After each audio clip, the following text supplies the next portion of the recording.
What's up everyone? Alex here. The idea of humanity quelling invaders of all sorts is a trope that's existed for quite a long time.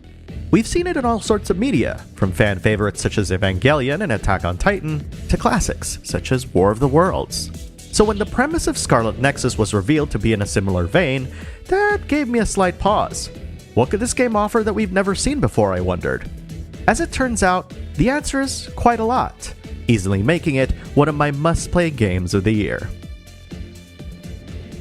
This review was made possible by viewers like you, so please leave a like, comment, then subscribe to the channel if you enjoyed this video.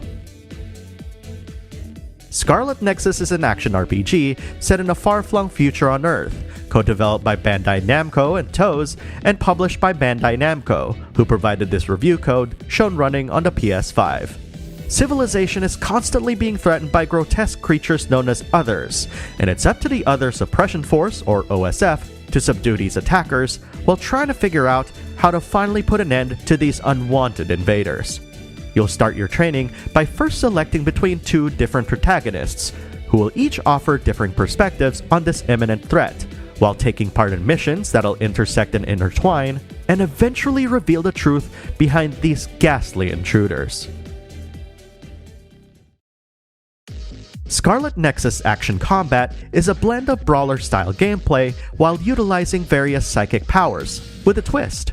Regardless of whether you select Yuito or Kasane, your main character's psychic power will always be psychokinesis, and as you might expect, you can't just fling objects at your opponents forever and win battles. To balance this out, Scarlet Nexus requires you to lob attacks at your enemies with your weapons to regain some of your psychic meter, and the more powerful your attack, the more you'll gain back. These heavy attacks behave differently depending on your chosen protagonist, and their chosen weaponry slightly alters the way that they feel during combat. Yuito's attacks, for instance, come out quick and up close, with a heavy attack that allows him to lunge at his opponents, whereas Kasane's attacks have more range, albeit with a slightly longer recovery, but lets her jump away from her enemies whenever she uses her heavy attacks. Once you get enough meter, you can either open up your combo strings or end them at any time just by using your psychokinetic abilities.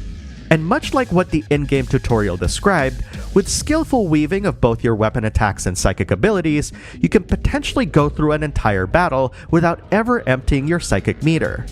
All of this is done without ever memorizing long combo strings and the like, as Scarlet Nexus features an intuitive combat system that gradually introduces you to new mechanics at the right intervals, making it easy to understand, pick up, and play, which is an aspect of the game that I'm a huge fan of. Eventually, you'll be able to borrow some of your party members' powers and use it on your own character. Some fights might even require clever strategic uses, and in some cases, even combinations, of abilities in order to win handily. And because party members are pretty much fixed based on the protagonist you selected, many of the game's encounters are tuned so that smart usage of your party's powers will take enemies down easier than, say, completely relying on brute force. That said, I played the game on normal difficulty, and you can successfully brute force earlier boss battles just by smacking them with your weapons and objects lying around, in between executing perfect dodges to negate incoming attacks. It's the later bosses that will have you wanting to explore these additional powers and options. In order to further expand your capabilities during battle, you'll be able to spend brain points you earn through leveling up and purchase new abilities and passes via your brain map, which has a wide array of options for every playstyle. Certain branches of the brain map may focus on extending your psychic meter, while others may offer passives that'll allow you to activate multiple powers at once, and some might even allow you to extend your in-air combo capabilities. Some of my favorite progression systems have been ones that offer a wide variety of choices that you can work towards in multiple ways, and I'm happy to say that Scarlet Nexus features that kind of system. It's not often that I get to say that it was fun for me to try and map out how to get from one part of the brain map to another just to unlock a feature that I wanted to use, and this sort of planning is indeed possible thanks to how everything is neatly laid out in each branch. Another way to expand your options during combat is by deepening your bonds with fellow party members simply by talking with them and engaging in a bond event. These bond events become available the more you use them during battle and give them gifts in between missions. Raising each character's bond level unlocks new ways for that party member to help you in battle.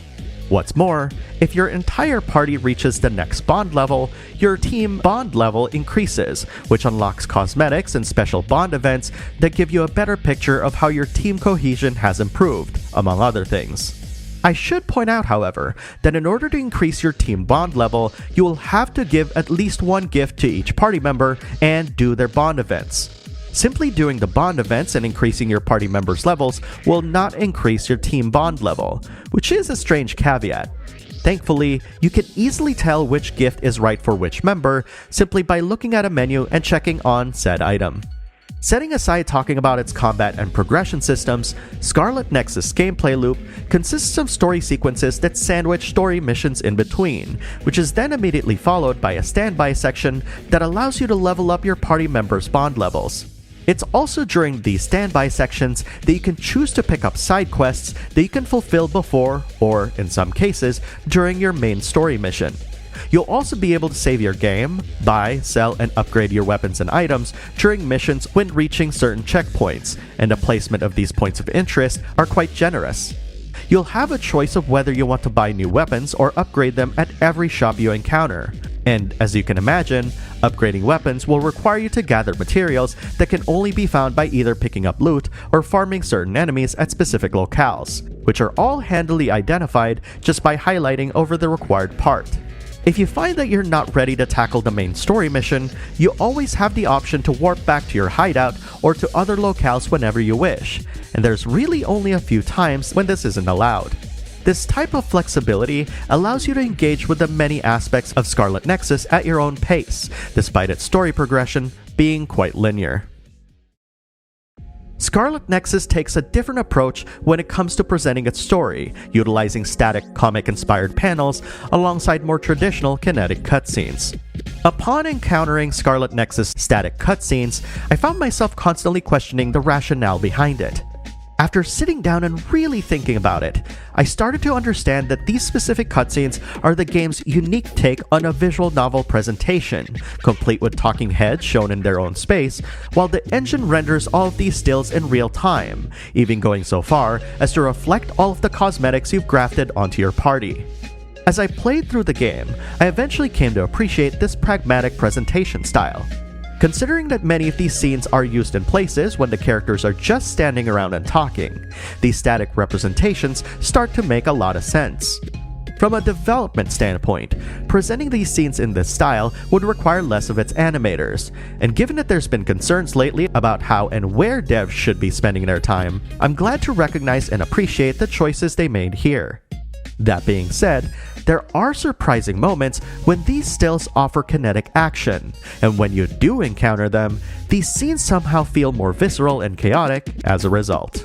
When Scarlet Nexus does require more complex sequences, however, its kinetic cutscenes definitely do the job. What's surprising to me is that because of my growing admiration for how the game's other cutscene styles were used, these more action-packed scenes felt slightly out of place, and a part of me started desiring more consistency with the way Scarlet Nexus presented its story. That said, I did appreciate the work that was put into these more action-packed scenes, and they did serve to heighten the drama whenever they're used. Scarlet Nexus' soundtrack is composed by Hironori Anazawa, who also scored the recently released Balan Wonderland. His tracklist contains an experimental brew of different musical styles, blending jazz, rock, classical sounds, and various electronica to create the game's musical landscape. At its most powerful, Anazawa's compositions deliver some emotional and moving pieces of music that sweeps you from one movement to the next. He's able to achieve this even with the most minimal of instruments, simply relying on the power of his note progression to help tell the unfolding narrative.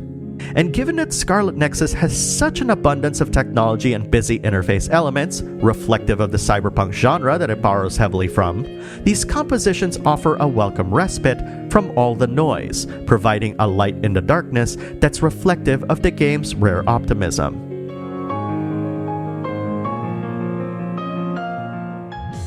While exploring the desolate and abandoned locales of Scarlet Nexus, Anazawa reflects the technological noise you're surrounded with by adding in a dose of electronica into each song, while still retaining melodies that help ground the composition in a humanistic level.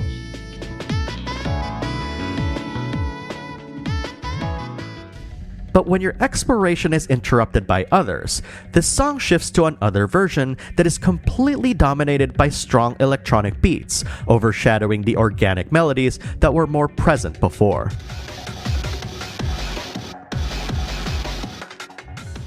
While on paper, this approach to these compositions makes a lot of sense in that it reflects your current state, I can't help but feel as though that there are better ways to reflect this distortion, especially since the faster, hard-hitting beats of the other versions don't quite mesh well with the pace of the combat. I'm a fan of combat music that reflects not just the state of the world around you, but also something that can feel like it's in sync with what you're doing at the time. It's in that sense that Scarlet Nexus' track list contains lots of songs that I love and songs that I feel could be more impactful, leading to some compositions feeling more like an acquired taste rather than something that many will appreciate. But I will have to say again that when Anazawa's compositions' more humanistic tones take center stage, these tend to be very moving and offers a hint at the composer's vast repertoire. I will be very blunt about Scarlet Nexus' story.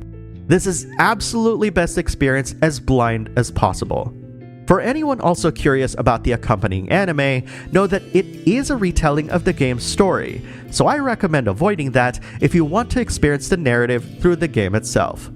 All that said, the first several hours of Scarlet Nexus serves to establish your character's place in the overall structure in your battalion, introducing you to various characters that'll play pivotal roles the deeper you get into the story.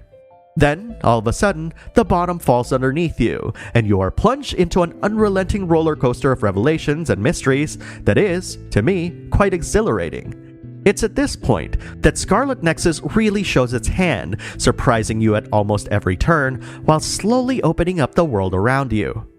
Admittedly, the pace of these reveals are so fast in the beginning that it can be really difficult to come to grips with what's actually going on. Thankfully, the game does a fairly decent job of catching you up without having to go through every bit of the tale as if you're watching a rerun.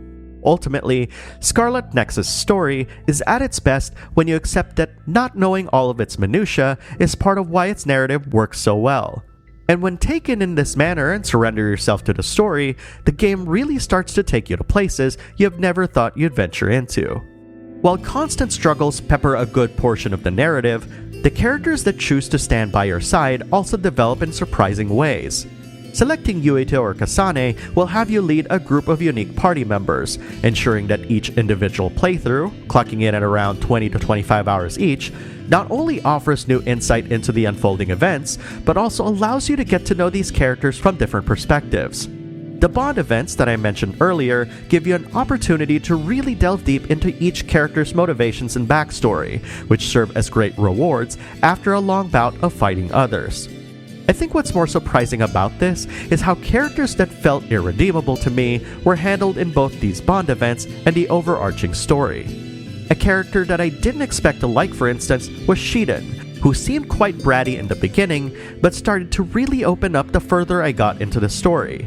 And getting to know him through Bond events gave me a lot more context into his personal journey, enhancing my appreciation for times when he's not acting like a complete jerk, and instead hones in on what's important in favor of the mission at hand. Naturally, when the game starts, you can't help but identify several character tropes here and there, but you might just be genuinely surprised whenever some of these characters deviate from their expected behavior. Though not necessarily unique to Scarlet Nexus, I did find its interpersonal relationships more connected than other stories. Perhaps it's because the game introduced a tinge of distrust in me thanks to its narrative taking me on a wild journey, though it certainly heightened my awareness of where each character stands as well as what they all hope to accomplish. It's in that sense that Scarlet Nexus' blend of storytelling and character development work in tandem in creating this believable social landscape that goes beyond just quote-unquote building friendships with one another, and into a more serious conversation about how our actions directly affect everyone and everything around us. And that's despite not being given any player choices while experiencing its story or its various Bond events. I'm of the belief that a great game earns your trust and willingness to be a part of its world over time, and Scarlet Nexus definitely does that with its twists and turns. Its mysteries will keep you coming back for more, beckoning you to unravel its hidden secrets as you progress deeper into its overarching narrative, all the while winning you over with a great cast that'll merely plunge you further into the depths of its story.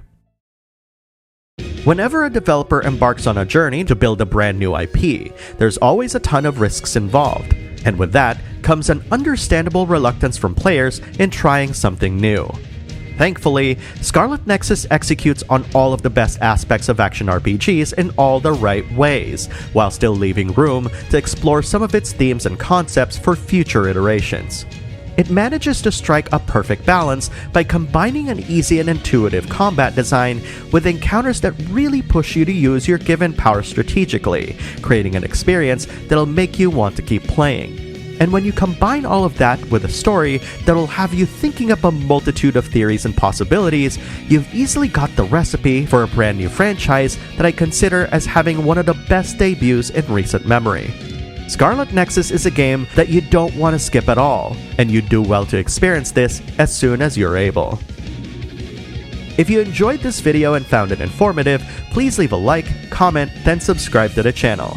And if you want to chat with other fans who are playing or finished a game without worrying about spoiling it for the rest of the community, join the conversation on our Discord at bit.ly/our_backlog_battle.